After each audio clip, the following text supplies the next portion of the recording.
En 1989, Judith Godrèche est une adolescente. De muse de cinéaste, elle révèle désormais avoir été leur objet. Elle a porté plainte contre Benoît Jacquot, mais l'actrice de 51 ans affirme avoir aussi été abusée par un autre, de terribles mots tenus sur les ondes de France Inter. Judith Godrèche est très présente dans les médias.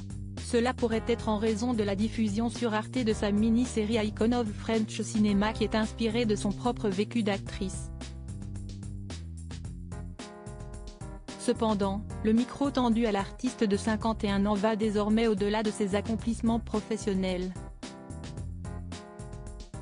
À présent, on l'écoute revenir sur sa relation avec le réalisateur césarisé Benoît Jacquot, avec qui elle a vécu adolescente. Un passé qui prend une autre couleur depuis qu'elle ne parle plus de couple mais de relation d'emprise entre une jeune fille et un homme de 25 ans, son aîné. Elle vient de porter plainte contre lui, le parquet a ouvert une enquête. Un autre cinéaste est désormais dans le viseur de Judith Godrèche, Jacques Doyon, à qui l'on doit entre autres Le Petit Criminel et qui est père de 5 enfants.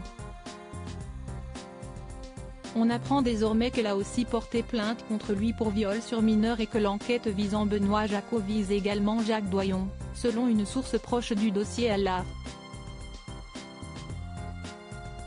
Sur France Inter ce jeudi 8 février 2024, face à l'intervieweuse Sonia De Villers, Judith Godrèche revient sur sa collaboration Jacques Doyon quand elle avait 15 ans, pour le film bien nommé La fille de 15 ans, sorti en 1989. La journaliste pose le contexte. Benoît Jacquot, qui se présentait comme son compagnon à l'époque, tolère qu'elle soit l'objet aussi d'un autre. Son invité précise, il était flatté. Il se sent envié par Doyon. Si est-il une forme de truc narcissique, il a un truc que les autres veulent. Judith Godrèche révèle pour la première fois avoir été abusée par Jacques Doyon, aidée par les mots de l'animatrice radio. Judith Godrèche explique que Jacques Doyon veut la même chose que les autres, son corps, et abuse d'elle au vu de la grande famille du cinéma. Elle cite alors la compagne de l'époque du réalisateur, Jane Birkin, ce qui s'est passé dans la maison de Jane, dans le bureau de Jacques Doyon, ça, personne ne l'a vu. Je n'ai parlé à personne. Mais ensuite sur le tournage, ça c'était hallucinant. Elle raconte qu'il a fait partir un acteur pour jouer à sa place et a écrit une scène d'amour pour laquelle il a fait 45 prises. J'enlève mon pull, je suis torse nu. Il me pelote, il me roule des pelles. Il y a Jane qui est derrière le combo.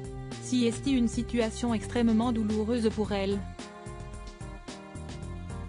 Judith Godrèche avait déjà parlé de ce tournage dans les pages du magazine Elle au mois de décembre. La mère de Lou Doyon l'avait elle-même abordé dans ses mémoires, comme le rappelait la revue féminine. Il embrassait 20 fois de suite Judith Godrèche en me demandant quelle était la meilleure prise. Les souvenirs du passé de l'ancienne compagne de Danny Boone et de Maurice Barthélémy, pères respectifs de ses enfants Noé et Tess, prennent une autre couleur, les mots se faisant plus précis, aussi glaçants soient-ils.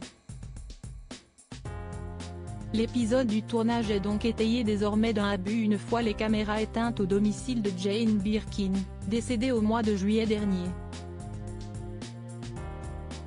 Des accusations graves qui font l'effet d'une nouvelle déflagration dans le milieu du cinéma et dans la société française. Benoît Jacquot et Jacques Doyon restent présumés innocents des faits qui leur sont reprochés jusqu'à la clôture du dossier par la justice.